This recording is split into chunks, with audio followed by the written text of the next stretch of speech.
ambalo ndio tukaamua kuchora kwa mfano kwa umbo lolote lile ambalo inaweza ikawa jepesi kwa kali ya kutazama.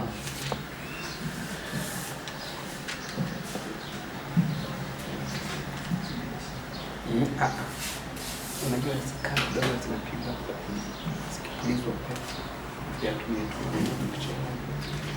Sasa hapa katikati hapa palikuwepo panaitwa patakatifu.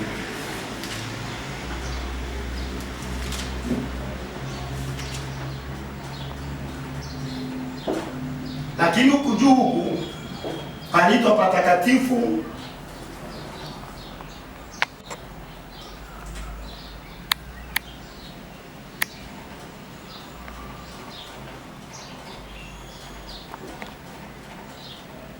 patakatifu pa patakatifu.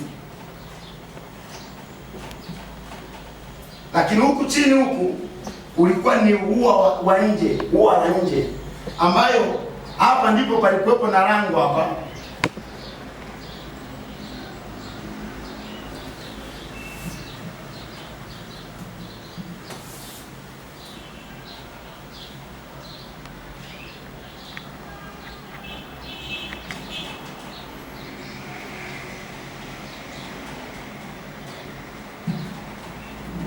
Sasa hapo kwenye ua wa nje hapa ndipo ambapo watu ambao sio makuhani wote walishiaga. Lakini patakatifu hapa ni sehemu ambapo makuhani wenyewe wanaweza kuingia.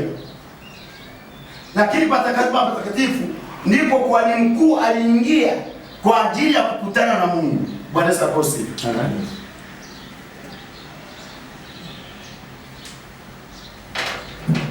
Nina maana gani ya kuzungumza kitu hiki? Unapokuja katika mambo ya Walawi, unaona Mungu anaanza kumpa maelekezo Musa ambavyo inavyotakiwa wafanye. Ndani ya vile ambavyo wanatakiwa wafanye, unaona inakuja kama sheria. Bwana Yesu asifiwe. Maana wanapotakiwa kumwendea hapa, ambapo sasa hapa ili hema ya kukutania ilikuwa ni picha ya Kristo kamili. Hii ilikuwa ni picha ya Kristo.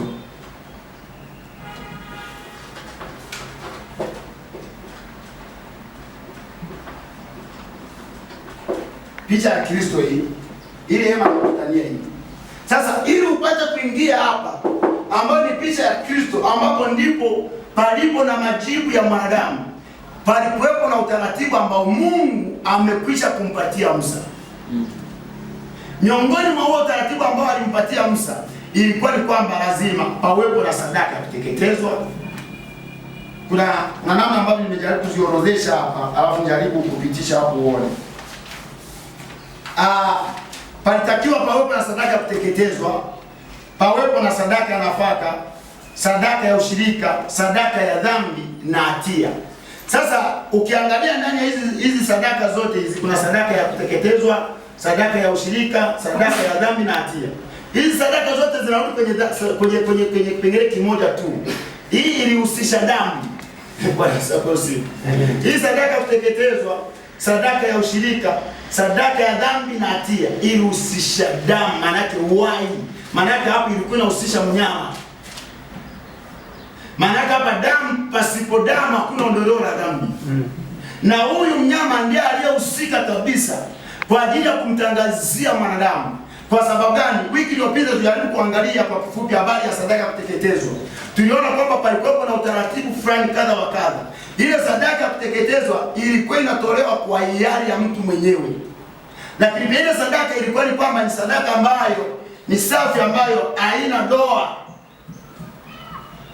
haina wala lolote, ambayo ilikuwa inakubalika. Lakini ndani ile sadaka ya kuteketezwa palikuwa na maagizo kadha wa kadha ambayo Mungu alimpatia Musa. Miongoni mwa hayo ni hayo tu ambayo kwamba lazima iwe sadaka iwe ni safi. Ambayo sadaka pia ilikuwa inamwakilisha Kristo mwenyewe. Kwa sababu gani? Lazima hii sadaka inapoletwa kwa makuhani, lazima ikaguliwe. Wahakikishe kwamba je, hii inafaa? Nikiingia kule kuongea na Mungu hapa patakatifu, nitachomoka? Kwa maana yake huyu alikuwa inabidi ajiridhishe mwenyewe huyu kuhani kabla hajachukua ile damu ya kumchinja na kupeleka damu yake mahali hapa kwenye kiti cha rehema. Utaona kuna vitu palikuwa kadha wa kadha hapa ambavyo huyu kuhani alikuwa anachukua ile damu anaingia mahali hapa. Akiingia mahali hapa, ile damu inampa uhalali sasa wa kuweza kuongea na Mungu. Maana yake nini? Hema la kukutania kwamba ni sehemu ambapo mwanadamu na Mungu walikutana. Hema la kukutania ni sehemu ambayo mahitaji ya mwanadamu yalipata suluhisho. Ni hapa ambayo ni nani? Ni picha ya Kristo. Kwa sababu gani? Huyu ambapo mwanadamu ambaye ni Israeli aliingia, na tumekwisha kusema tunapozungumza Israeli manake kipindi cha nyuma tumejaribu, kipindi tunaangalia Yesu amefunua mara ya kwanza, tulijaribu kuona kwamba Israeli alikuwa ni kama shamba darasa kwa jicho la ulimwengu, kwamba ulimwengu wote ulikuwa unajifunza kupitia hapa. Manake kwamba baada ya hapo sasa, kwa sababu huyu ameshasimama kwenye macho ya ulimwengu, kwa wote lazima watazame.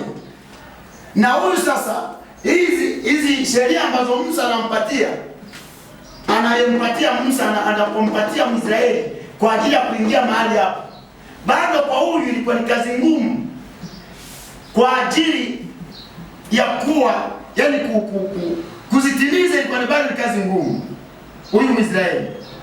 Lakini kwa sababu ya hiyo damu akawa anahesabiwa, kwa sababu ile damu ilikuwa inasimama mbadala. Na tukazungumza hivi kwamba kwa sababu hao watu walikuwa wanaingia mara moja kwa mwaka hapo patakatifu ambapo ni ndani ya hema ambapo palikuwa na suluhisho la mwanadamu, wanaingia mara moja kwa mwaka. Maana wanapoingia mara moja kwa mwaka ilikuwa na maana gani? Ni kwamba Israeli sasa tayari iko ndani ya Mungu ndani ya mwaka mzima. Hao watu yale wamechomekwa ndani ya Mungu, ambaye ikiwa ni picha ya Kristo kwa ajili ya yeye ambaye tunamtazama kwa picha ya mnyama ambayo ni kama damu, ambao kwa ajili ya wakati unaokuja, ambao kwamba watu wote watakao kuwa wamemwamini Kristo ni kwamba wote wanakuwa ndani ya Kristo. Basi hapo sifa. Na wakisha kuwa ndani ya Kristo, basi maana yake wako ndani ya Mungu. Wakishakuwa ndani ya Mungu, huyu mwanadamu hana hatia. Sasa uwe walipokuwa wanaingia kwenye hema na kukutania kwa picha ya Kristo, wakishaingia mara moja kwa mwaka, ndani ya mwaka mzima ule, huyu Mwisraeli au huyu Myahudi alikuwa hana hatia kabisa ndani ya mwaka mzima, ikiwa ni picha kwa ajili ya wakati unaokuja. Bwana Yesu asifiwe. Lakini pia hii hema la kukutania hili, kuna kitu pia nimekumbuka hapa. Hema la kukutania lilikuwa limezungukwa na kambi, yaani wana wa Israeli walikuwa wameweka kambi kuzunguka ile hema la kukutania hili.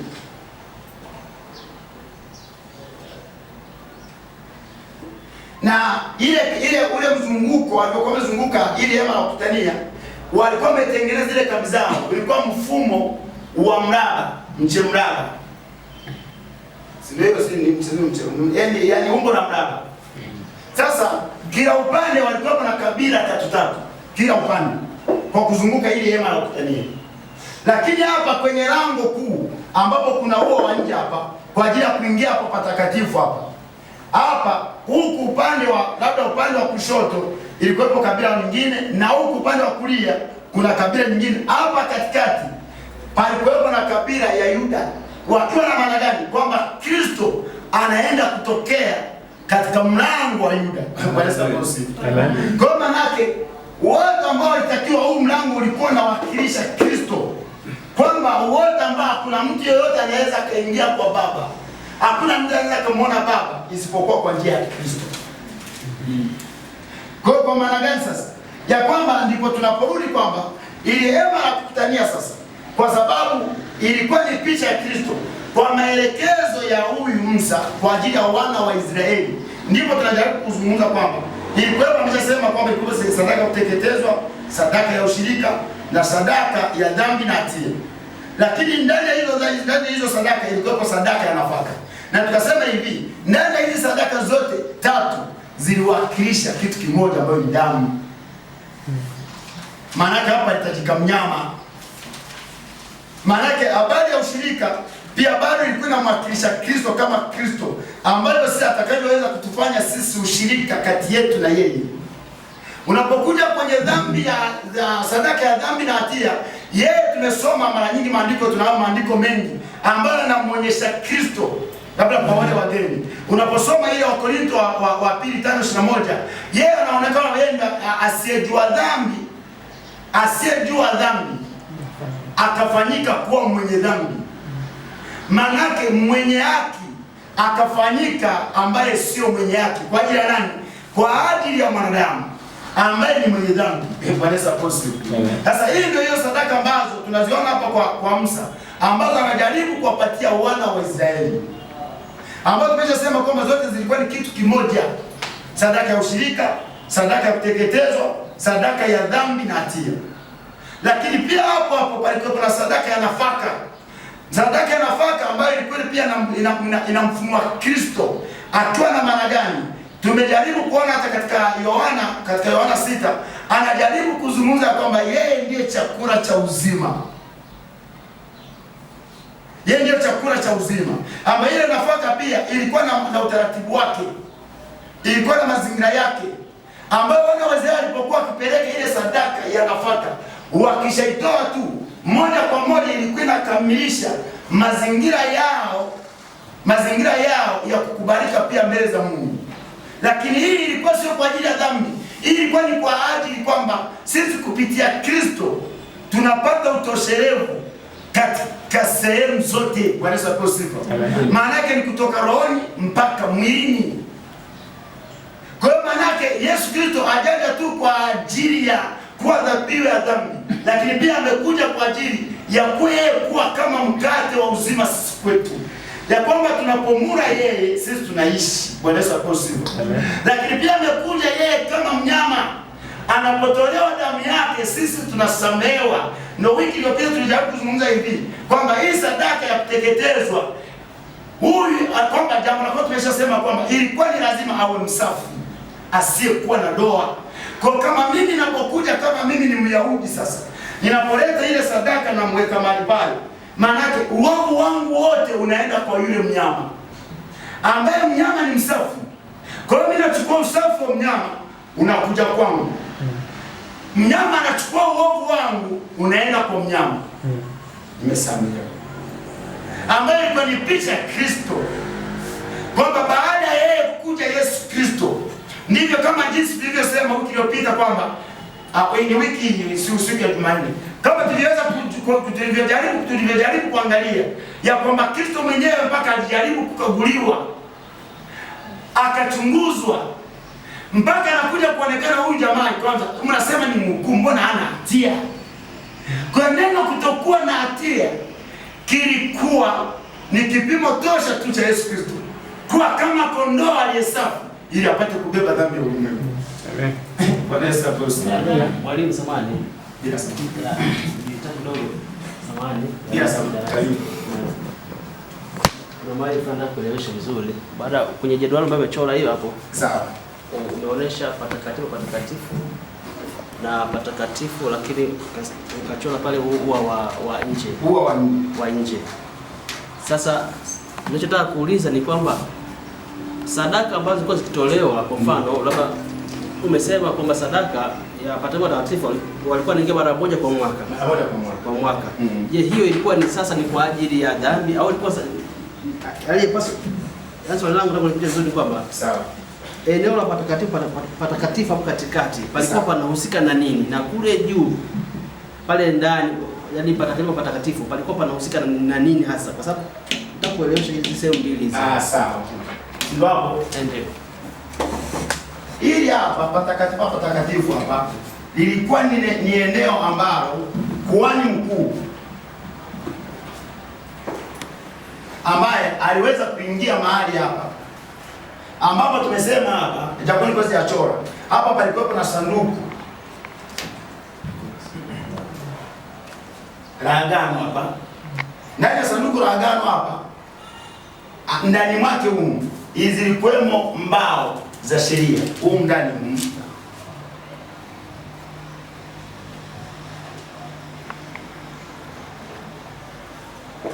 Lakini pia humu ndani ya sanduku humu palikuwemo kopo ambalo Mungu amewambia wana wa Israeli lazima waweke ukumbusho wa ile mana waliokuwa nakula. Kwa hiyo palikuwa kopo la mana humu.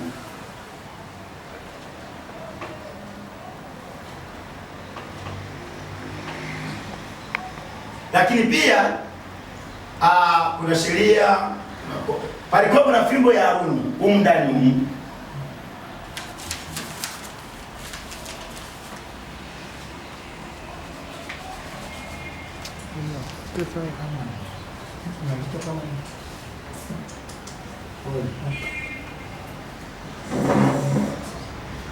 Unaona hapa katikati hapa palikuwepo na fimbo ya Haruni. Kwa nini fimbo ya Haruni inaingia pia hapa? Na kuna maelezo, kwa sababu palitokea ubishano kati ya wana wa Israeli kwamba ni kwa nini hii nyumba ya Lawi ambao walikuwa wamechaguliwa kuwa makuhani, kwamba ni kwa nini wenyewe wanachukua hiyo nafasi tu. Sasa Musa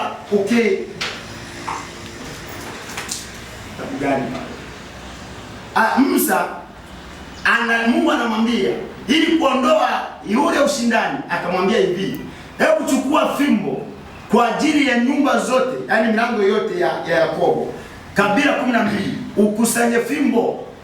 Zile fimbo zote zilete hapa kwenye hema la kukutania. Sasa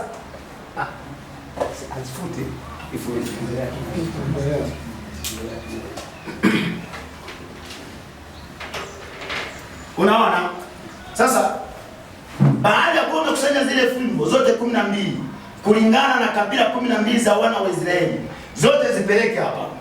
Alafu kesho yake njoo. Sasa Musa anapoingia hapa anakuta fimbo ya Haruni, kwa sababu kwenye kabila la Lawi walibidi wachukue ambao ni mlango wa Haruni sasa, ambaye alikuwa amesimama kama kuhani. Musa anapoingia anakuta sasa hii fimbo ya Haruni imechanua, ina matawi 12, imezaa kabisa, ina na matunda juu yake. Sasa anapoipeleka sasa kwa wana wa Israeli, ikawa ni sehemu ya kuondoa ubishi na ushindani kwa ajili ya hii nafasi ya ukuhani. Sasa ndio maana hapa kwenye sanduku la agano pia hicho kitu kilibidi atuweke kwa ajili ya kumbukumbu kwa ajili ya wana wa Israeli. Lakini tunapokuja mahali hapa patakatifu hapa ilikuwa ni sehemu ya makuhani hao wadogo, ambao sehemu yao ilikuwa inaishia tu hapo. Na hapa kuna na hapa ndipo kwamba palikuwa na shughuli za kiibada zilikuwa zinafanyikia mahali hapa. Na hapa ndio unakuta kuna meza ya ile ya mikate ile ya onyesho. Hapa ndio pia unakuta hapa pia palikuwa na meza ya mikate, palikuwa na kinara ambacho kilikuwa kinawashiria taa, kwa sababu kwenye ile hema la kukutania walihitaji mwanga, na ule mwanga ulikuwa unatokana na nini? Na hiyo kinara cha taa. Lakini pia palikuwa kitu kingine ambacho kilikuwa ni nini? Kuna meza hiyo ya onyesho, kuna meza ya onyesho, kuna nini hiyo? Taa, chombo cha kuwekea damu, cha damu. Chombo cha kuwekea bakuli la damu na wanyama.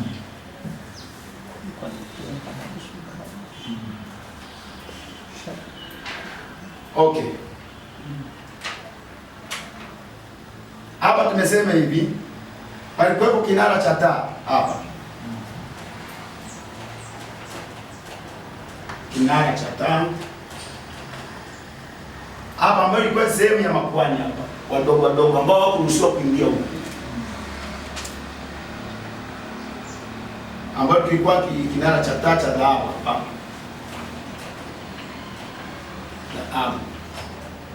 Lakini pia meza ya mikate ambayo tumeshaisema.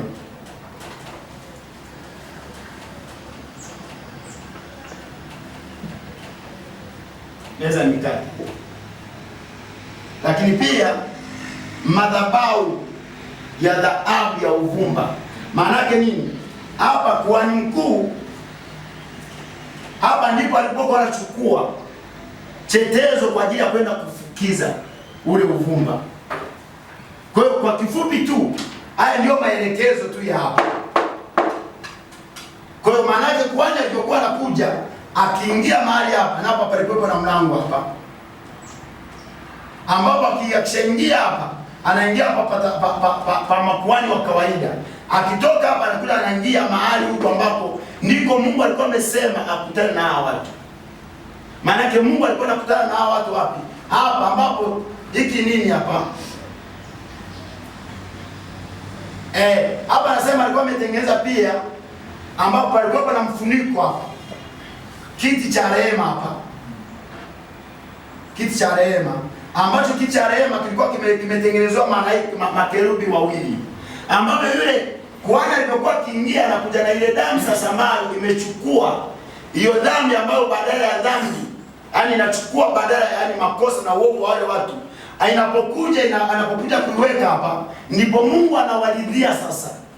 Kwa kama Mungu hajawaridhia basi hapa ndipo palikuwa na mara mbili. Huyu kuhani kufia huko au kuchomoka. Maana yake akiwaridhia maana yake kuhani anarudi. Na akirudi maana yake inaonyesha wana wa Israeli sasa ndani ya mwaka mzima wako ndani ya Mungu. Basi kosi. Amina. Kama naweza nikaendelea mbele. Basi unaweza kuendelea. Tutaenda mbele. Endelea. Bwana kosi. Kwa tunarudi pale kwamba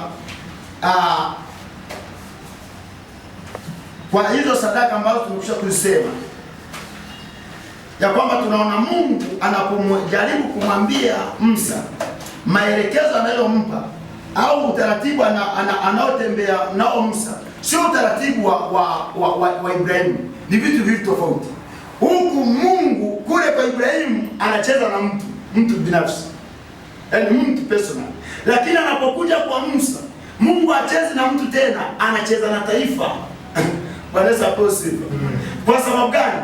Tumekwisha kusema kwamba taifa la Israeli ndio kitu ambacho cha muhimu pia, ambapo mwalimu aliyepita wiki iliyopita au kipindi kilichopita ndio ajaribu kuzungumza kwamba watu wengi hapa ndipo walipokuamia kwa Musa.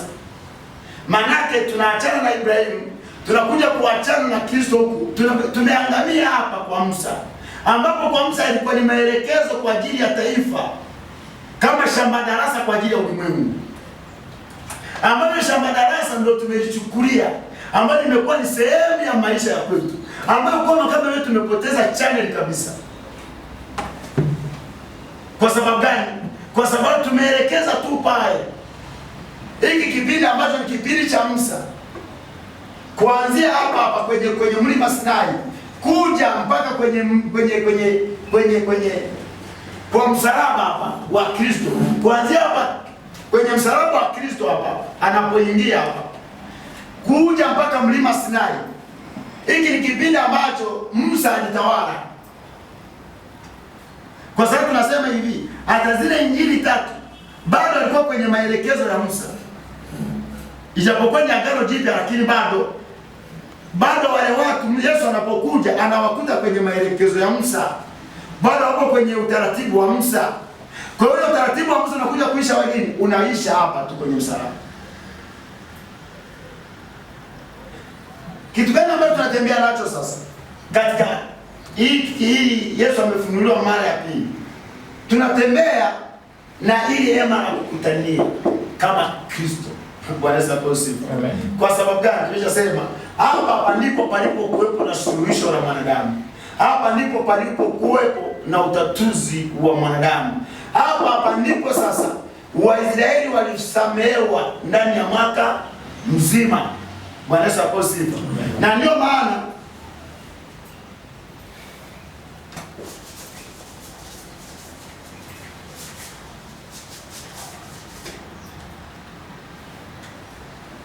ili hema hili la kutania ambayo tunaweza kusema ni ndio hema la Musa huko, kwa sababu ilikuwa inamzungumzia sana Musa, ndio ni maelekezo ambayo alipewa Musa. Sasa tunapokuja hapa kwa Kristo hapa, kwa picha ya Kristo huku, kwa picha ya Kristo, picha ya Kristo anapokuja yeye anakuja kubadilisha mtazamo. Tunachomoka kwenye hema ambalo Musa anasema alipewa mfano wake, anapokuja Kristo tunachomoka huko na mazingira kabisa yanakuwa tofauti. Hekalu linakuwa ni miili ya wanadamu, vile vile kabisa kama hema la Musa ambavyo Mungu alimwonyesha. Inakuwaje? Ndipo tunapokuja hata juzi tujaribu kuangalia kwamba tunamkuta hapa ni mtu ambaye ni mwili kabisa huu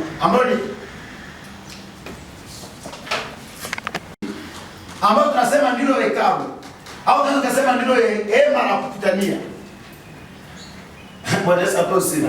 Ambapo hapa tunakuta hapa kuna nini hapa? Hapa tunakuta kuna patakatifu.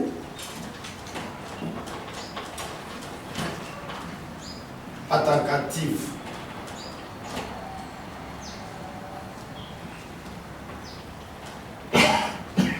Patakatifu.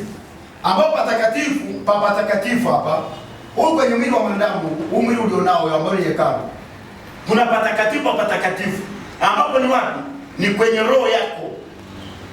Tunapokuja ambapo ni sehemu ya makuhani ambapo ni patakatifu tupate ambapo ni sehemu ya makuhani tu ambapo walikuwa naishia. Hapa tunakuta hapa kuna kwenye roho yako. Hapa pia kuna nafsi. Hapa kwenye nafsi, hapa ndio tunachukua sehemu ya kwenye hema la kukutania ambayo tunachukua patakatifu ambapo makuhani hapa ndipo walikuwa naishia. Lakini huwa la nje ndio mwili sasa, ili body la nyumba la nje.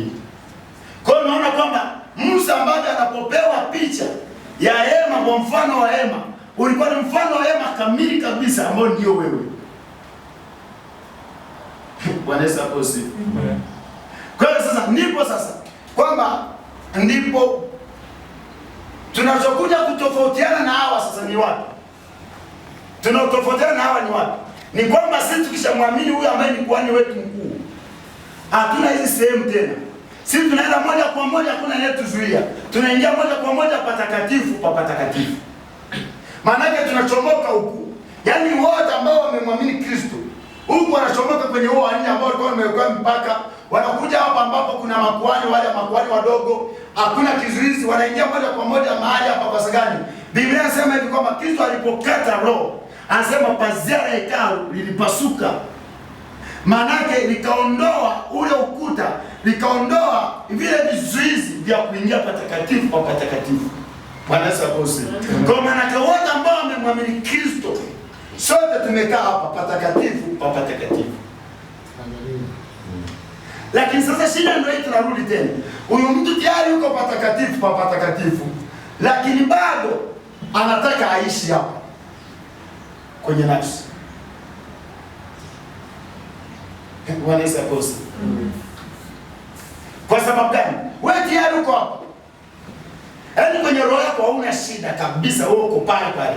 Lakini sasa kushangaza, utashangaa huyu mtu ambaye tayari ameshaingia hapa anataka kurudi mahali hapa. Sasa tukiwa na maana gani sasa tunapoenda mahali hapo sasa? Kwamba kitu gani ambacho sisi lazima tutembee nacho sasa kwa mfumo huu? Lazima moja kwa moja sisi tufocus moja kwa moja pale patakatifu pa patakatifu.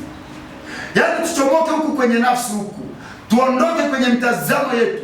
Tujianze kujitambua kwamba sisi tayari moja kwa moja tuko mahali hapa, ambapo ndipo palipo na suluhisho la kwako, ambapo hakuna mtu anaweza akakuondoa mahali hapa. Kwa sababu gani? Hawa wana wa Israeli ndani ya mwaka mmoja walikuwa katikati ya Mungu. Hakuna kitu chochote ambacho kinawaletea vikwazo. Hapa tunaondokaje? Tunaondoka kwa kuliweka neno la Kristo la kweli. Hapa ndio inaweza kuondoa, ili ujue kwamba hapa sio kwako tena. Wewe uko hapa, wewe uko kwa kuhani mkuu. Na kama uko kwa kuhani mkuu, manake kama Haruni aliingia hapa kama kuhani mkuu, tunaona wana wa Israeli huku kwenye huo wa nje, walipopewa taarifa kwamba jamaa hajafia huku, wale wanaweza walifurahia, walishangilia,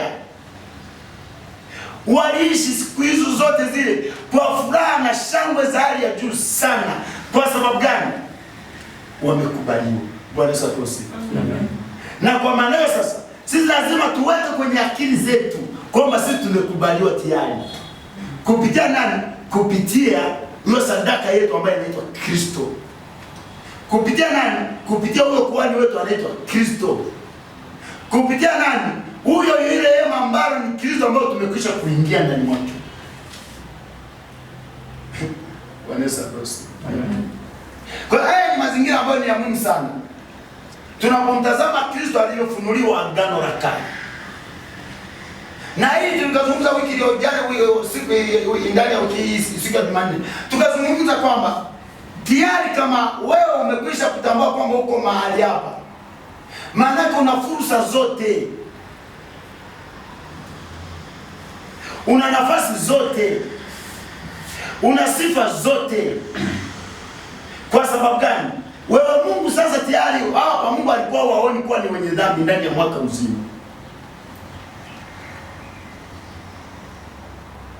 Lakini kwa sababu hawa watu walikuwa ni watu wanaoishi mwilini, kile kilichokuwa kinawaua si kusema kwamba ni Mungu anawaua, kwa sababu kuna wengine walikufa hata kabla ya mwaka mzima hujafika ndani hapa. Kabla hata mwaka mzima hujafika. Na wameisha samehewa, lakini kuna wengine walikufa. Kwa sababu gani? Kwa sababu walitaka kufuata mwili. Na ameshawaambia kwamba kwa sababu mmekwisha kusamehewa kabisa, mmekwisha kusamehewa. Ile hema ya kutania lilikuwa linawatangazia watu wokovu, msamaha. Lakini kwa sababu ya sheria iliyokuwepo kwa ajili ya kumwonyesha kwamba huyu mtu anahitaji mkombozi, walitakiwa wapewe sheria. Na hii ndio sheria ambayo tunaiona Musa huko anawapatia. Na hii sheria ndio ambayo bado iliendelea kuwaua. Bwana Yesu asifiwe. Kwa tunarudi pale kwamba ijapokuwa walisamehewa mwaka mzima, lakini bado watu walikufa.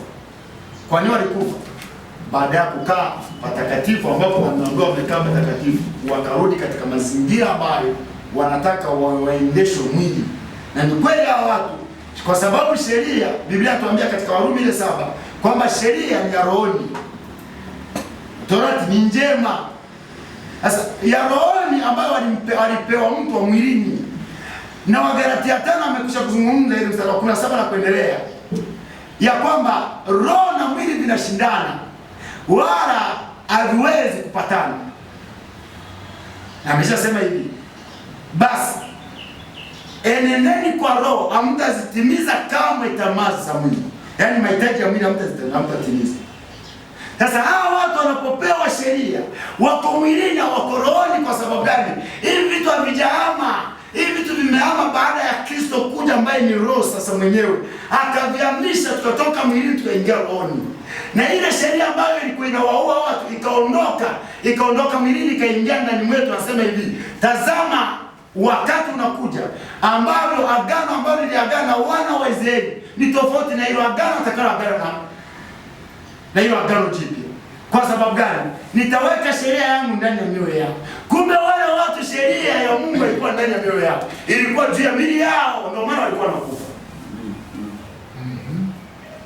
Bwana Yesu asifiwe. Amen.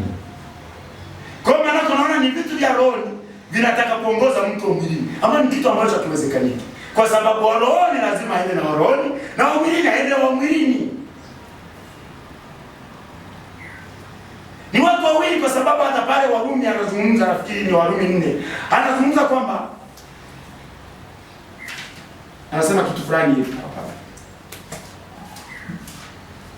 Warumi hapa anazungumza kitu hicho. Warumi 8. Anasema hivi, kwa kuwa nia ya mwili, mstari wa 6. Kwa kuwa nia ya mwili, Warumi 8 mstari wa 6. Kwa kuwa nia ya mwili ni mauti, bali nia ya roho ni uzima na amani. Kwa maana kama ni watu wawili walikuwa wanapingana tangu huko mwanzoni huko. Huyu amekuja na uzima na amani, ambaye anataka muongoze mtu wa mwilini, ambao mwilini bado yeye anatamani mauti. Na ndio mauti iliwafikia watu. Kwa sababu gani? Hiyo ndio miili yao ilikuwa inawapeleka huko. Kwa sababu ni watu wa ni mtu mmoja ndani kwenye mambo mawili yanayopingana. Bwana Yesu asifiwe. Kwa hiyo hicho ni kitu ambacho tunakiona katika hema hili la kukutania, ambacho pia ndicho tutakachotembea nacho. Tutatembea nacho ambacho nikitoka kutuonyesha kwamba tayari sasa Kristo anapokufa pale msalabani, tunaona anachomoka kabisa, anaondoka na mambo ya hekalu. Linakuwa ni hekalu linalotembea. Linakuwa ni hema linalotembea. Bwana Yesu asifiwe. Ambao ni nani? Ambao ni mwili wako. Kwa hiyo ni maelekezo ambayo tunayapata ambavyo Kristo alivyofunuliwa. Ambavyo tumekwisha kuzungumza ya kwamba kwetu tulimuona kama Pasaka, kule tukamuona kama neno, tukamuona kama mtu wa uzima, tukamuona akaenda kujifunua kwa namna hiyo. Lakini hapa anapokuja hapa anajifunua kama hema la kukutania. Kati ya nani? Kati ya Mungu na mwanadamu.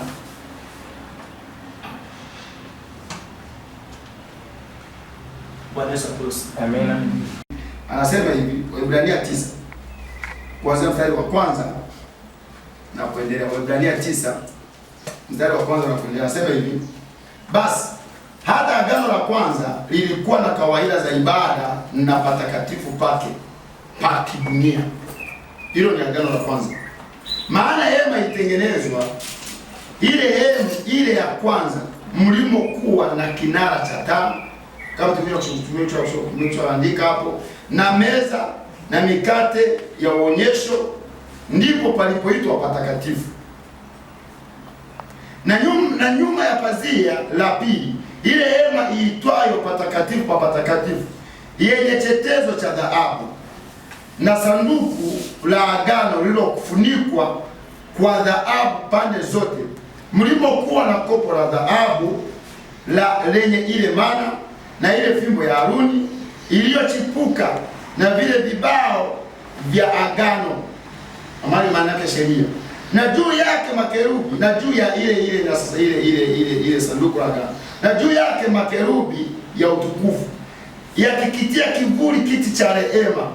Basi hatuna nafasi sasa ya kuweza kuelezea vitu hivi kimoja kimoja. Huyu ndio Macharebe jaribu kuelezea kitu namna hii. Anasema hatuna nafasi ya kuweza kuelezea hivi kimoja kimoja. Lakini hii ndio picha kamili iliyokuwa hema la kukutania. 2 mstari wa 5 na wa 9. Petro wa kwanza sura ya 2 mstari wa 5 na wa 9.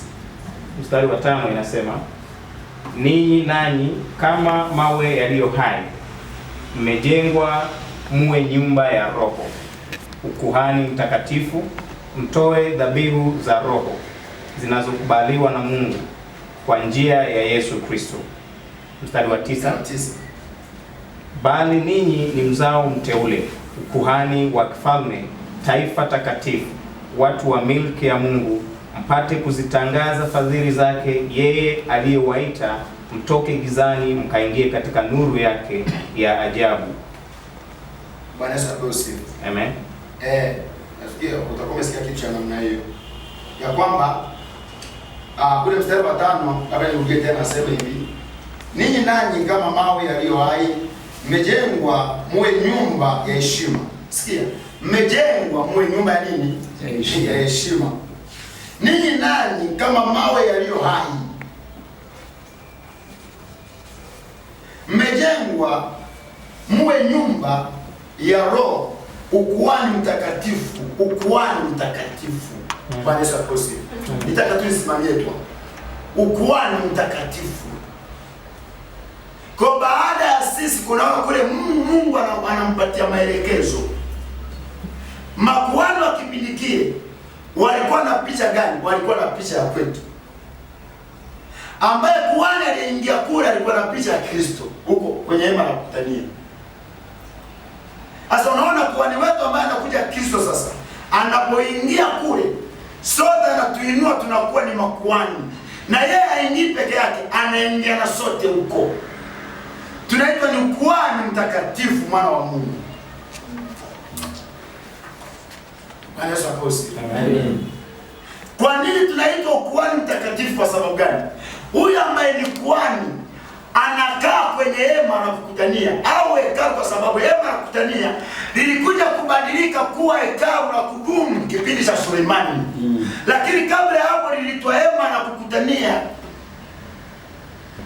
Sasa wewe mwili wako huo, ili hekalu ambao ni mwili wako, hiyo mwili wako, unaweza ukajiita kwamba mimi ni hekalu au ni hema la kukutania. Ninakutania wapi? Hapa ndipo napokutania mimi na Mungu. Na siani umekwisha kukutana naye, sio kama ndio unakuja.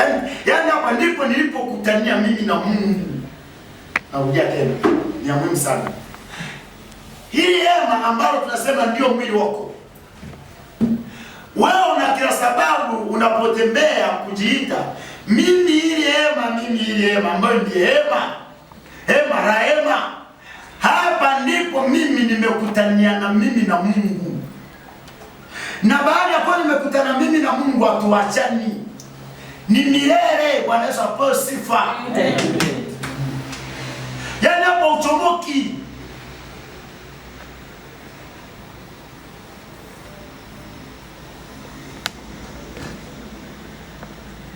Kwa hiyo ndipo tunapoendelea kuzungumza kitu cha muhimu sana, wana wa Mungu. Na ni vitu vya muhimu sana ili tupate kuvielewa. Kwa sababu hapo ndipo watu wengi wamekwama. Yaani wao wajitambui ya kwamba wao wenyewe tayari wamekwisha kukutana na Mungu. Na kwa sababu ya kutokufahamu na kwa sababu ya kutokujua, wanafikiri kama vile Mungu yuko mbali. Na kweli jambo lilikuwepo, walikuwa nafikiri wako mbali. Kwa sababu gani?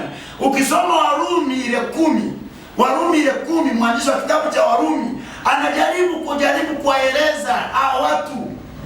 Hii tabia kumbe ilikuwepo hata kipindi cha nyuma, ambayo tunaiona sasa hivi kipindi kitu chonacho. Anajaribu kianzia ule mstari wa kwanza na kupanda mpaka mstari wa ngapi hapo, wa 8 hapo. Anajaribu kuzungumza ni nani atakayeshuka kuzimu ili amlete Kristo juu? Au ni nani atakayepanda juu ili amshushe Kristo kutoka mbinguni hadi chini? Ni nani? Lakini anajaribu kusawazisha, sema hivi, ile neno la imani tulinalolihubiri li karibu nawe, tena liko ndani ya moyo wako. Neno gani la imani tunalolihubiri? Maana yake Kristo yuko ndani mwako. Amen. Bwana Yesu asifiwe. Amen. Kwa maana Kristo kama yuko ndani mwetu sisi tayari, na mwandishi wa kitabu cha Warumi ndivyo anavyozungumza. Lazima tuondoe wasiwasi, wana wa Mungu, tuondoe wasiwasi. Kwa mtu nyingine anasema hivi, basi ni Mungu, wewe ni Mungu anayetembea. Bwana Yesu asifiwe. Amen. Mambo si ninukuu vibaya. Najua mimi sasa kama mimi ninapomtafakari Zumaridi, mimi kama mimi sio mimi sasa nataka mimi ninapomtafakari Zumaridi kuna sehemu fulani alipigwa chenga tu, lakini kitendo cha yeye cha kwanza kujifahamu kwamba yeye ni Mungu, alikuwa kwenye ufahamu wa hali ya juu sana. Nakuja tena, kitendo yeye cha kujifahamu kwamba yeye ni Mungu hapa duniani, alikuwa kwenye ufahamu wa hali ya juu sana. Sijui ni wapi alikopigwa chenga huyu mama huyu. Ameujiza yale ya. Sasa yeye alipigwa chenga wapi? Hapo.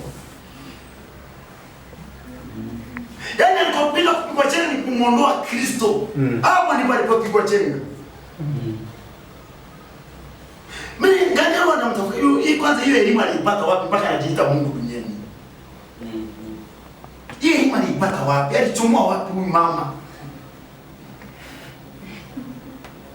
Bwana Yesu asifiwe. Amen. Kwa kuna sehemu fulani yani udishi liliyumba. Mtumishi anasema udishi. Kuna sehemu fulani liliyumba. Lakini kusema kweli, kwa ile pointi ya kwanza ile kwamba mimi ni Mungu huku duniani, alikuwa sahihi. Bwana Yesu asifiwe.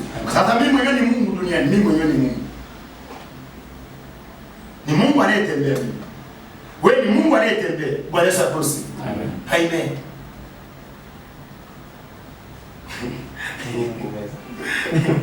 Kwa ni Mungu na Mungu tunaangaliana sasa. Sasa huo ni ufahamu ambao tukishafika kwenye pointi ya namna hiyo, hapo ndipo tunaweza tukaingia kwenye amani yetu ya kweli, furaha yetu ya kweli. Amani yetu ya kweli, furaha yetu ya kweli, uzima wetu wa kweli. Baada ya kuwa umejitambua kwa stadi ya namna hiyo. Bwana Yesu asifiwe. Sasa mimi sizungumzi vitu hivi unaweza kutuletea mambo ya Zumaridi. Mimi uko siku. Lakini kusema kweli wewe ni Mungu na anayetembea kwa mujibu wa Biblia. Kwa sababu anasema katika Yohana 14:23 anasema mkizishika amri zangu mimi na Baba tunakuja tunafanya makao ndani mwenu. Ni Baba na Mwana ambaye ni Mungu anafanya makao ndani mwenu. Sasa kama ameshafanya makao ndani mwenu, sasa mimi ni nani? Mungu anayetembea. Mungu ima. Mungu anaishi duniani. Tena anasema yeye ni kichwa. Yeye ni kichwa tena. Bwana Yesu asifiwe. Kwa hiyo unaona hiyo ni mazingira ambayo tunapokuja kwenye huku kwa Agano la Kale ambayo tunavyojaribu kumtafsiri au kumfunua Kristo. Hivyo ndivyo mazingira ambavyo Kristo alivyokuwa anajifunua kwa hawa watu. Lakini katika mazingira ya maficho sana. Kwa sababu baada ya watu kuingia mara moja ikawakilisha mwaka mzima. Yaani wao na Mungu walikuwa beneti. Bwana Yesu asifiwe. Sasa wenyewe shida yao kwamba walikuwa na mipaka fulani kwa sababu walitembea na wazo la dhambi. Kwa sababu walikuwa na mipaka, hawakuwa na umilele kwao. Kwa sababu walikuwa wanajua kwamba kama leo tumeingia patakatifu pa patakatifu tumekutana na Mungu. Kwa hiyo ikifika mwishoni mwa mwezi mwa mwaka, hapa Mungu asijawezekana akatuacha tukapotea tena. Kwa hiyo ndani mwao walikuwa wanatembea na ile mazingira namna hiyo. Lakini kwa mfumo wa Mungu tayari ambao umekwisha kuufanya. Yaani hata kabla ya tarehe ijaingie nyingine, tayari Bwana ameshawaunganisha mwaka mwingine. Yaani hakuna sehemu yote ambayo Mungu alikuwa anapoteza. Yaani kama anajua kwamba labda lisaa fulani litaishia fulani wanaingia mwaka mwingine. Hapa kama alikuwa anapoteza sekunde, anawachomeka tena. Lakini wanapochomeka walikuwa wanaishi katika maisha ya mipaka juu ya Mungu wao. Bwana asifiwe. Na sisi ni zaidi wana wa Mungu. Kwa miongoni mwa vitu ambavyo hata unapotembea huko duniani ambavyo vinakutia moyo, ambavyo vinakupa furaha kubwa, ni kujiona kwamba wewe ni Mungu unayetembea, mwana wa Mungu. Kabisa kabisa. Na hiyo ukishajitambua, na kwamba ukishajitambua hii, huu ndio mwanzo wa kuondokana na maangamizo. Yaani ufike sehemu anze kujiuliza, je, Mungu anaweza kuugua? Hivi ni vitu vya muhimu sana. Sasa vile vitu ukianza kutafakari vitu vya namna hiyo, si kusema magonjwa yapo. Ila ukishatafakari hivyo, yale yanapokuja yanafyonzwa ndani, yanafyonzwa. Yaani ndani kama vile umembeza lile godoro la inchi 6 kwa 6. Ndio 6 kwa 6, si ndio? Sasa ile godoro kama vile umelimeza ndani. Alafu unachukua glasi ya maji unainywa. Glasi yote inaishia kwenye nini? Kwenye godoro, inafyonzwa tu. Kwa ndivyo ilivyo na Kristo ndani mwetu sisi. Ukishajitafakarisha hivyo sasa, hata yale mawimbi ya nje yanapokuwa yamekuja, yanakuja yanagota kwenye ile 6 kwa 6, yanafyonzwa huko. Halo? Sasa hiyo ndio furaha yetu wana wa Mungu. Hatuna furaha nyingine katika dunia hii. Kuishi maisha ya amani, kuishi maisha ya furaha. Haleluya. Amen. Kwa hiyo ndugu zangu, hivi ni vitu vya muhimu sana kuliko maelezo. Hema la kukutania. Hapo ndipo Baba alipokutaniana na wana wa Israeli. Tumeshasema hulo lilikuwa ni picha, na ile ilikuwa ni shamba darasa kwa ajili ya macho ya dunia, kwa ajili ya macho ya ulimwengu, kwamba watu wote wajifunze Mungu anavyotembea na ile taifa, Mungu anavyowajibisha yale mataifa ambayo hilo taifa liliyaendea. Hivyo ndivyo na wewe hivyo unavyotembea katika dunia hii.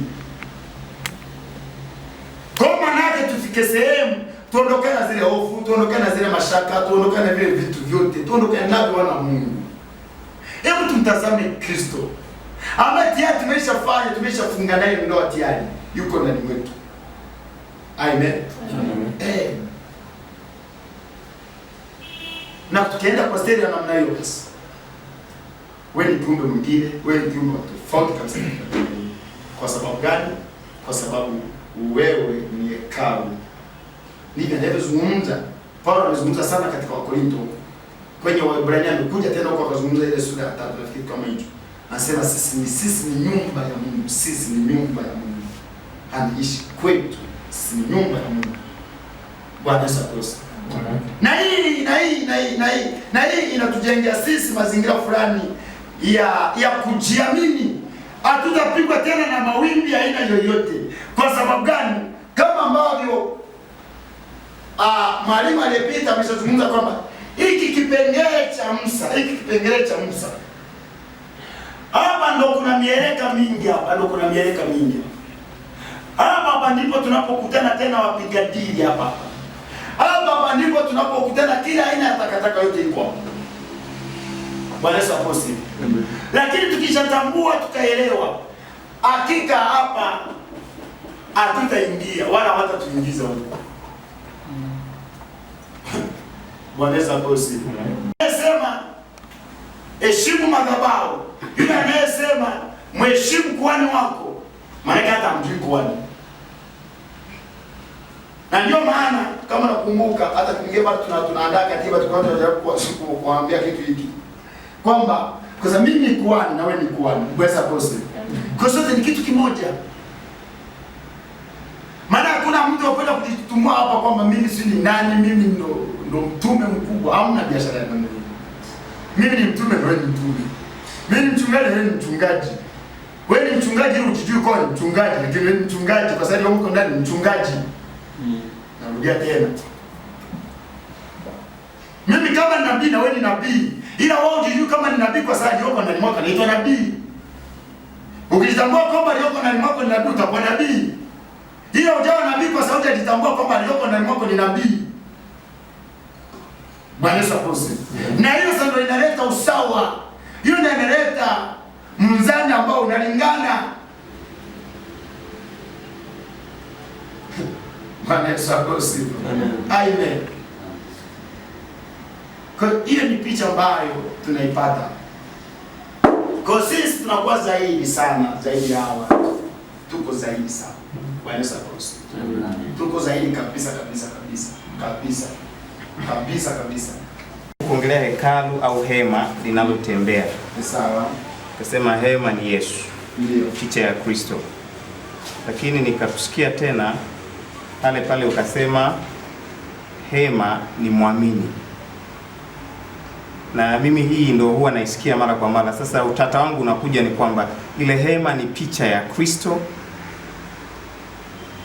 Yaani hema ni picha ya Kristo. Wakati huo tunasema patakatifu pa patakatifu ndipo ambapo Mungu alikuwa anakaa ndani ya sanduku la agano. Maana yake alikuwa ndani. Sasa maana yake hema ni picha ya nani? Kama ni picha ya Kristo au ni picha ya muamini au ina play part zote mbili.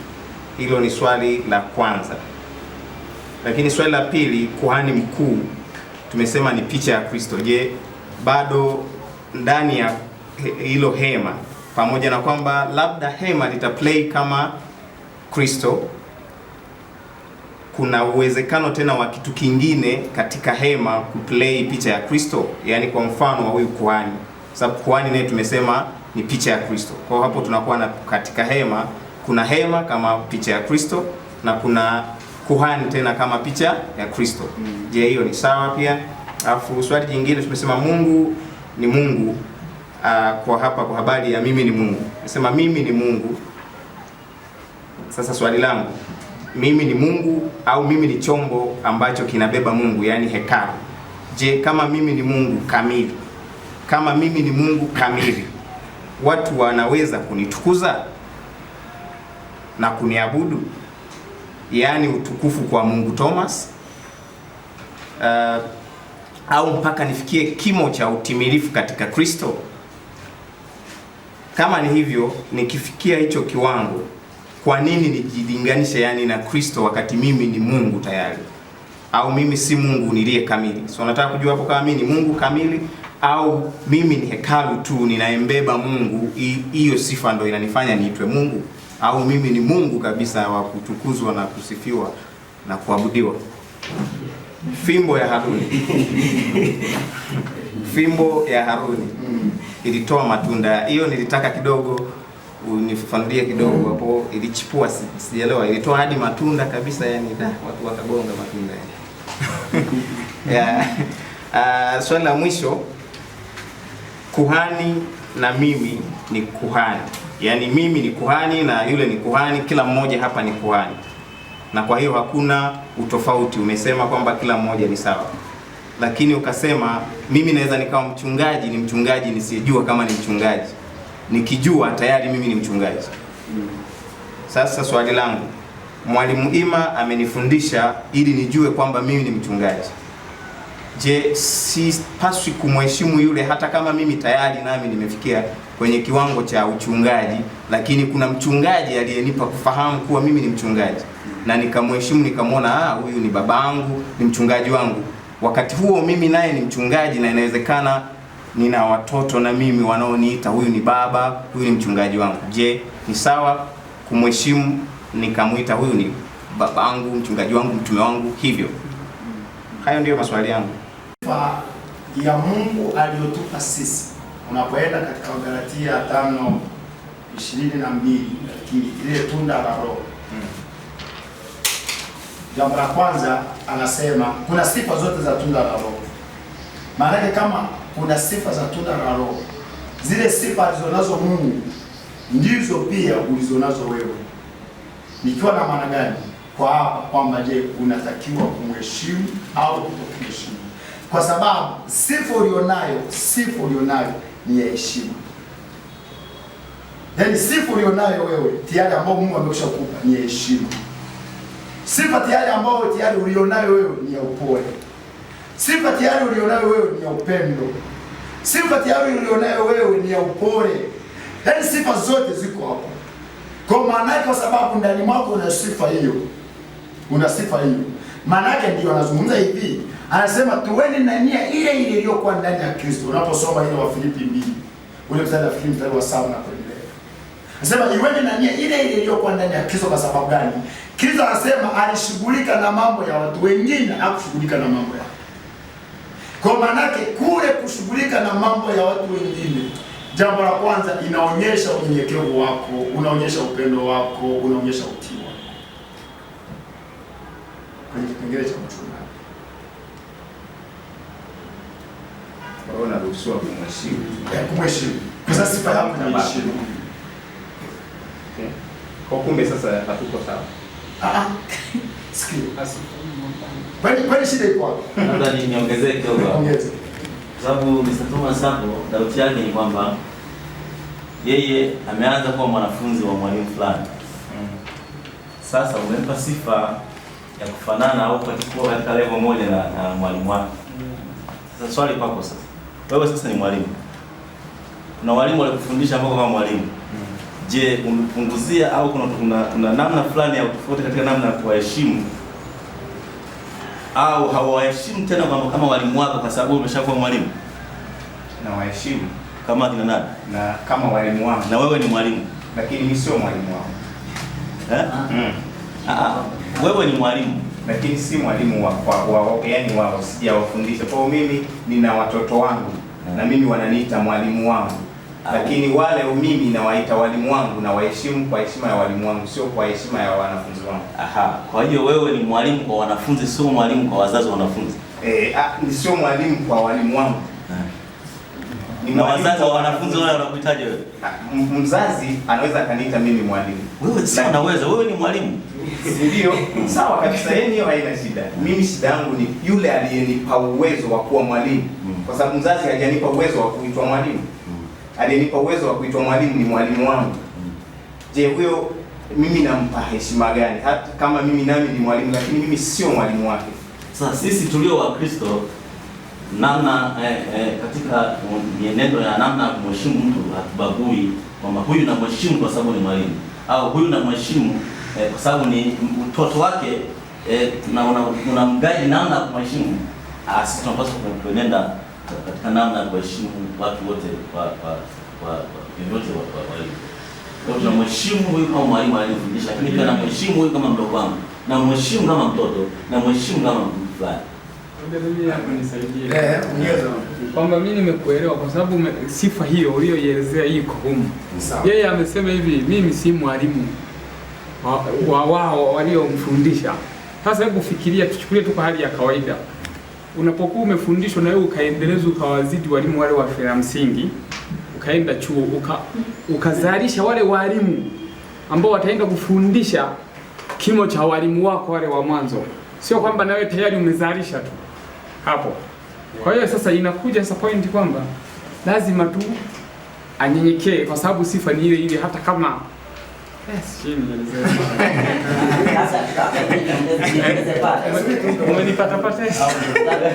Nitaka mimi nifahamu vizuri kwa sababu Biblia inasema kwamba Yesu anamwambia wanafunzi kwamba mtumishi hawezi akamzidi bwana wake. Alafu tena kuja anasema kwamba nani tena hawezi kumzidi nani. Sasa nataka nielewe hapa. Kama mimi ni mwanafunzi wa Bwana Emma hapa, na Biblia imeniambia kwamba siwezi kumzidi huyu. Alafu tena wakati huo tena niambiwe kwamba mimi na huyu tunalingana. Au nimemzidi. Na sijaelewa hapo yani ninapambanuaje. Wewe unataka kuongeza kitu kimoja. Tuko sawa lakini kuna kitu ambapo nahisi hatujaelewana ni kidogo sana. Nimekuweko chuoni wakati mwingine mimi nimesoma tena mwaka wa mbele. Kuna mwalimu aliyenifundisha sekondari. Lakini yeye akachelewa kwenda chuo, akanikuta mimi niko mbele. Kwa hiyo kimsingi nilikuwa namzidi. Na wakati mwingine kuna vitu inabidi nimuelekeze. Anakuja nimfundishe. Lakini ile kwamba ninamfundisha hainifanyi nisimheshimu. Lakini mimi nadhani mtakatifu wa Bwana na kitu na dhamira kubwa ambayo tunajaribu kuieleza hapa ni watumishi, baadhi ya watumishi kujiona wao ni special sana. Kuna semina moja nishawahi kuihudhuria, anasema yani wewe mafanikio yako kwenye mikono ya mchungaji wako. Yani mchungaji wako asiposema ubarikiwe utabarikiwa. Na yule mtumishi aliyekuwa anatoa semina ile alikuwa anasema ikiwezekana kama una biashara mwambie hata mchungaji wako mapato yako, mueleze siri zote, usimfiche. Kwani kwa sababu yeye ndiye yuko pale ambaye kupitia mikono yake yeye ndio Mungu anakubariki. Sidhani nafikiri unajaribu kupata picha. Kwa hiyo anachukuliwa katika picha kubwa sana kuona very special, mtu ambaye bila huyu hajasema neno sifanikiwi. Yani ni kitu hicho.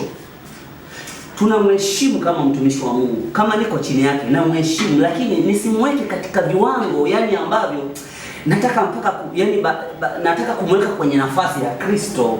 Kwa sababu kishasema tu kwamba pasipo mchungaji wako kutamka neno huwezi ukabarikiwa. Hata kama ukiondoka hapa ukaenda huko mchungaji hajasema neno. Mimi nadhani umemweka sasa, yeye ndo amekuwa Kristo, amebeba maisha yako sasa. Ndio mantiki yake. Sasa tunapojaribu kueleza hiki kitu, heshima inabaki kuwa pale pale. Unapoheshimu kama mchungaji wangu, lakini sasa ile heshima usiipeleke sasa ukapitiliza sana. Iwe level fulani ili kuequalize mambo ya kale. Hebu niseme hapo kidogo. Na Yesu asifiwe sana. Ni maeneo muhimu sana.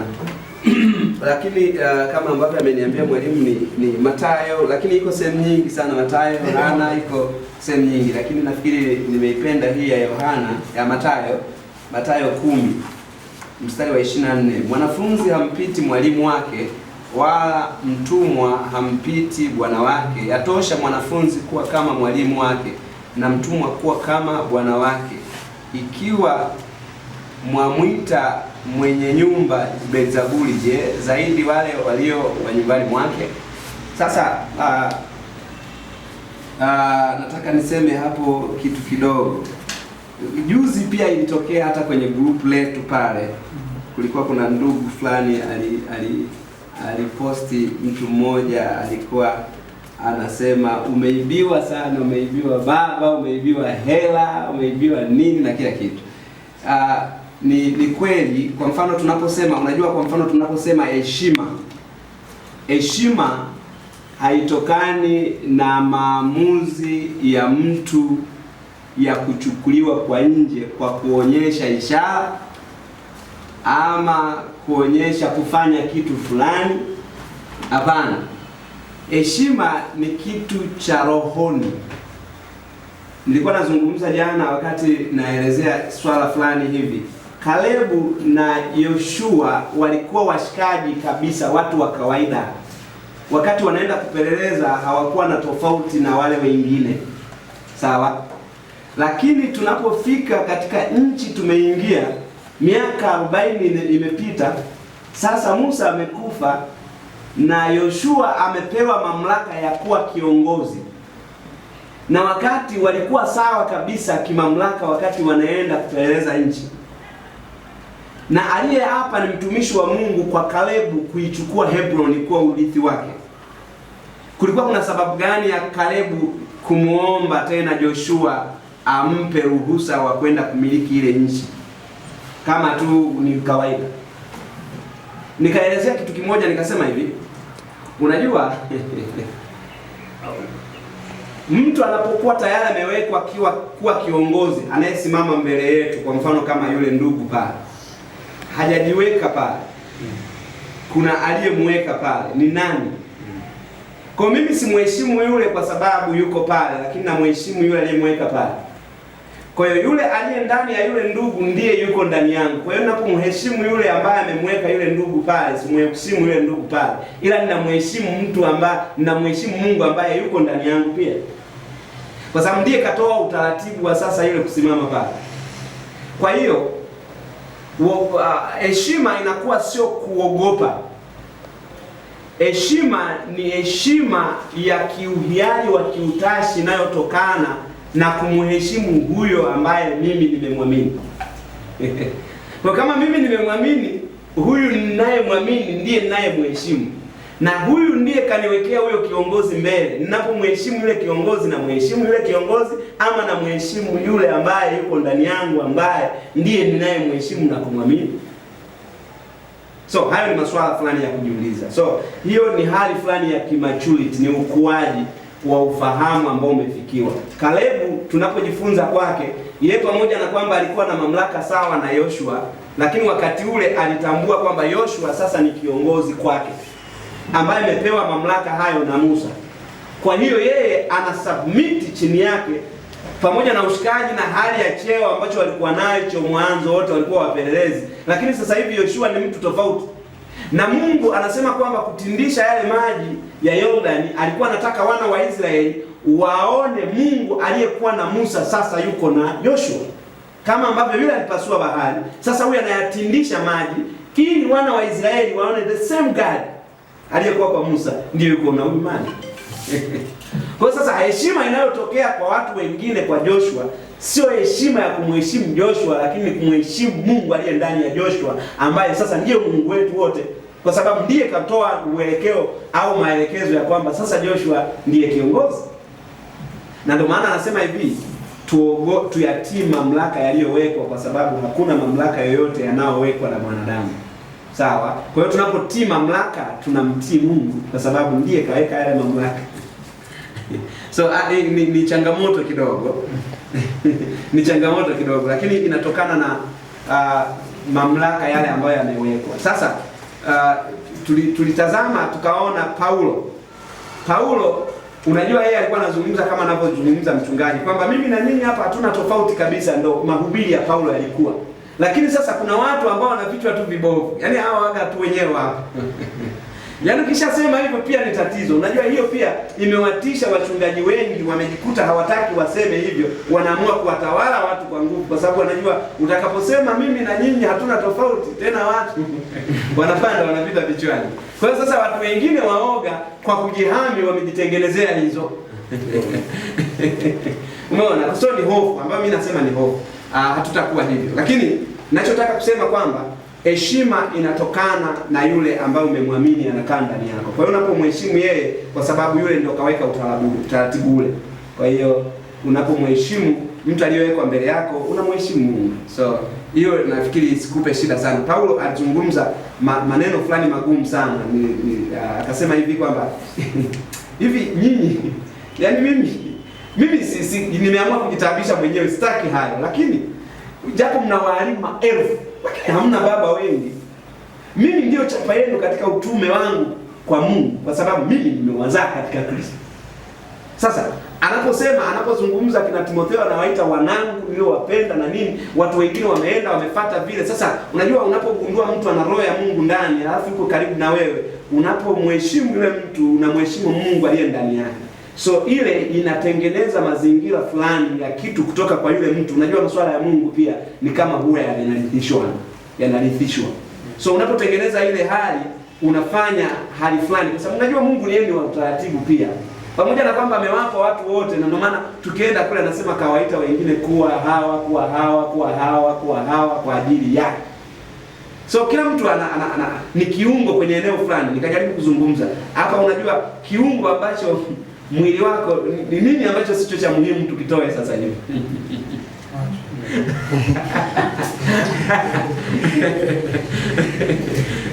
So hivyo ndivyo inavyokuwa, lakini nitaka niseme kitu kingine cha Mungu.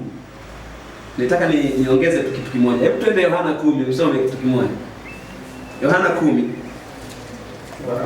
Yohana 10, yes. Yohana 10, hebu tusome mstari wa 30 na 4 pale na 35.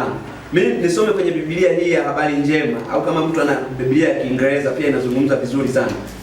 Mstari wa 24 anasema, Yesu akajibu, "Je, haikuandikwa katika sheria yenu, mimi yani mimi Yesu nimesema ninyi ndinyi miungu?" Mstari wa 35, Mungu aliwaita miungu wale waliopewa ujumbe wake, nasi twajua kwamba maandiko matakatifu yasema kweli daima.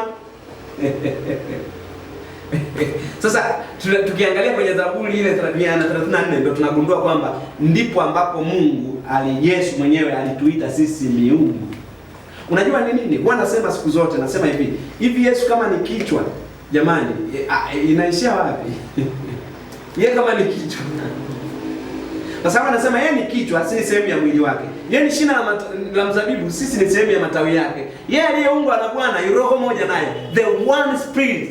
Sawa? Wakorintho wa kwanza sura ya 6 na mstari wa 17. Yeye aliyeungwa na Bwana ni roho moja naye. Alafu anasema kama yeye alivyo ndivyo tulivyo na sisi ulimwenguni humu. Kwa sababu gani? Tumeishiriki damu na nyama, na yeye alishiriki yayo hayo. Kwa hiyo haoni haya kutuita ndugu, one blood. So ndo tunasema kwamba sasa kinachokuja collect kwamba sasa Mr. Tom amesema sasa mimi natakiwa kuabudiwa. Sasa ndo tunakuja. Yeye anasema swala la kuabudu ni mtukufu wa kwake. Unajua hicho ndicho ambacho kiliwafanya watu wote walipewa. Shetani alipewa hicho, alipofika kafurahi ndo wale watoto wa mzee Zebedaya. Yule mama akawaombea, nataka mmoja katika ufalme wako, naomba mmoja kae kushoto, mmoja kulia. Yesu akasema watanywea kikombe, kama wakitakinywea kikombe nitakachokinywea mimi. Ulichoomba mama ni kigumu sana, lakini kama watanywea kikombe nilichonywea. Unajua ni nini kilichotokea? Kikombe cha kwanza kilikuwa cha Yakobo. Unajua ndio kichinjwa wa kwanza. Walikuwa anawaza nini?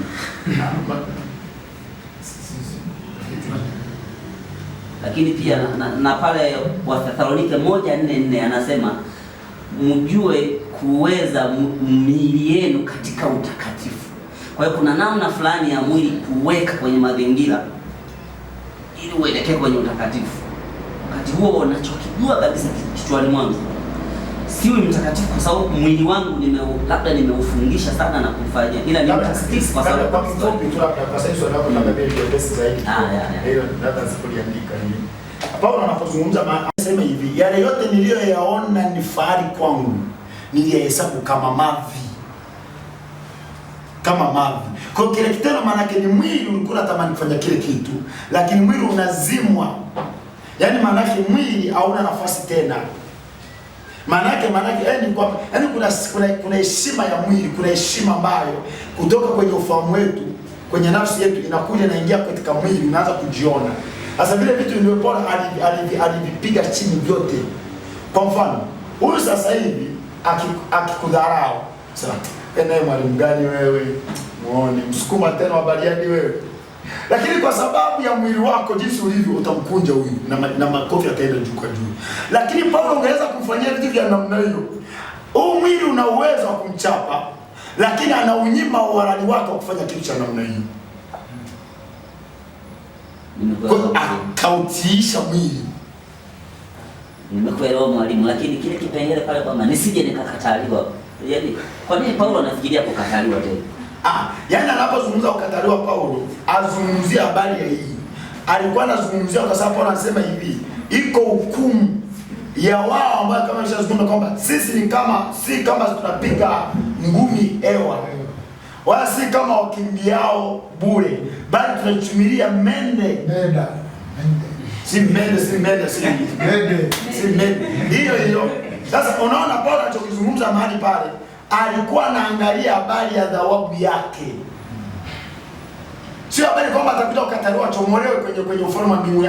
Ni thawabu yake ambayo anaitazamia tayari.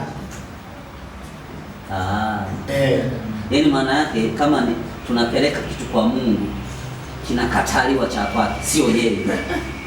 Yaani kwa mfano katika Wakorintho nafikiri 1:3 kuna ngapi pale? Anasema kazi ya kila mtu itapimwa. Kama ilijengwa kwenye majani, kama ilijengwa kwenye miti, kama ilijengwa kwenye nini, kwenye nini, itapimwa. Sasa itakayostahimili ile moto itapimwa kwa moto. Kwa hiyo pale inayokataliwa ni kazi ya Paulo au ni Paulo mwenyewe? Matendo yake. Maana Paulo anachokikataa juu ya mwili ni matendo, kwa sababu yani tunaenda kulipwa, hatulipwi tunalipwa kwa sababu ya yale matendo. Ndio thawabu yetu. Nafikiri Wakorintho wa kwanza